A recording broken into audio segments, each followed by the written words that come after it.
Ang mga sumusunod na pangyayari ay hangas sa isang palabas na hindi pinakita sa telebisyon hanggang sa ngayong oras. Ito ang Hakuna Matata. Oh! Nandito pala kayo? Yeah, going back to back. I got the drink in me going back. I don't wanna hear about the Sava again. Not even when she tell them that they better as friends. Sige! Uy Daniel, field project natin. Sige. Tara. Davin! Field project! Kailangan natin gawin! Yeah. Why do I call myself a nigga, you ask me?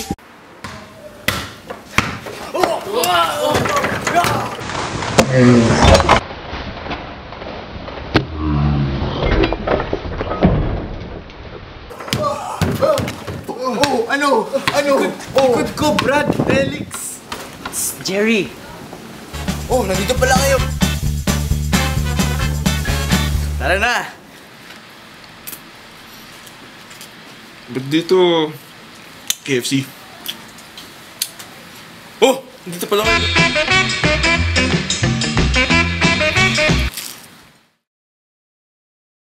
Ay, kuya. Sige, kuya. Kuya, may tanong kami. Kilala niyo ba si Michael Coroza? Michael Coroza. Hindi po. Okay. Si Michael Coroza ay isang manunulat at tagasaling na ipinanganak sa Ermita, Maynila noong Agosto 26, 1969. Siya ay isang makata na sumusulat din sa iba't ibang mga publikasyon tulad ng Kritika Kultura, Philippine Studies, Unitas, Thomas at iba pa. Nagtapos siya sa kolehiyo sa Universidad ng Santo Tomas noong taong 1970 at kinuha niya ang kanyang master's at doctorate sa Ateneo de Manila at Universidad ng Pilipinas sa Diliman.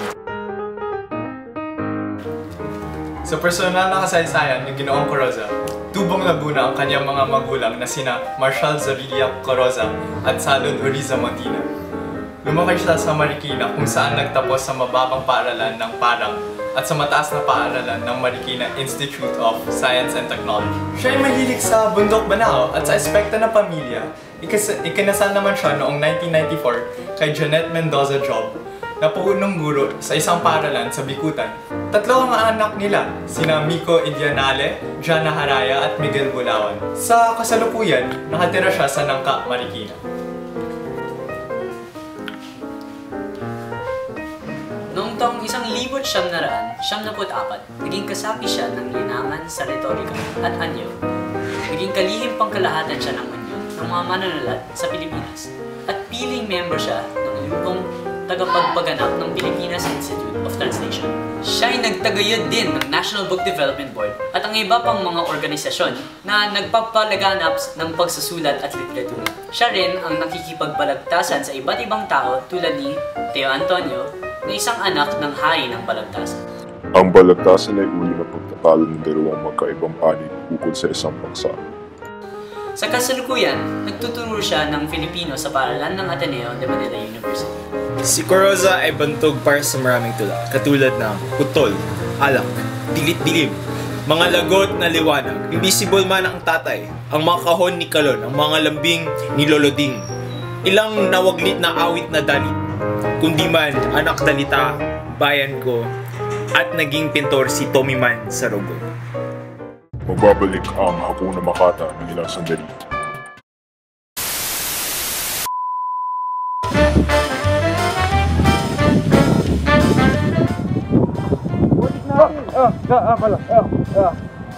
Nandiyan pala kayo.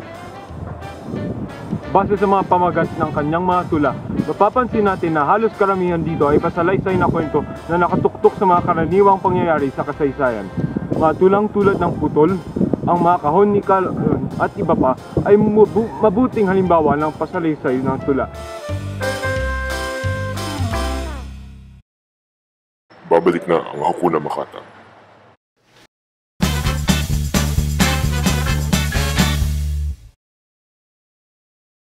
Walong beses siyang nanalo ng iba't ibang Carlos Palanca Memorial Award para sa sining ng literatura. Maliban doon, may mga parangal pa siya katulad ng Aning Nagdangal mula sa National Commission for Culture and the Arts, Southeast Asia Writers Award mula sa bansang Thailand, Gawad Francisco Balagtas mula sa Komisyon ng Wikang Filipino, at Reverend Horacio de la Costa Prize mula sa Paaralan ng Ateneo de Manila.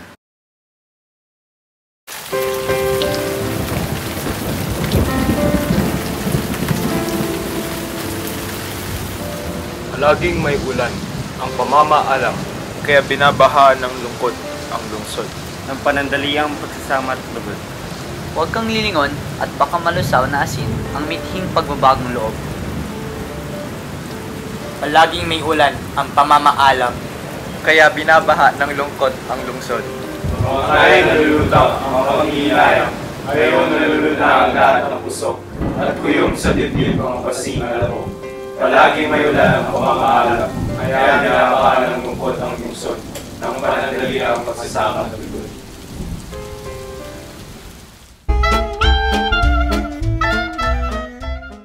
Oh, 10 araw na. Nakaisip mo ba kayo ng interpretasyon? Dapat. Sabi naman. Si David, meron ka na pag-isip. Sa tingin ko, kung may namamatay, parang magkakaroon ng kalungkutan. Tapos kahit may kabutihan, kakain ito ng kalungkutan. Yun lang. Alam ko na.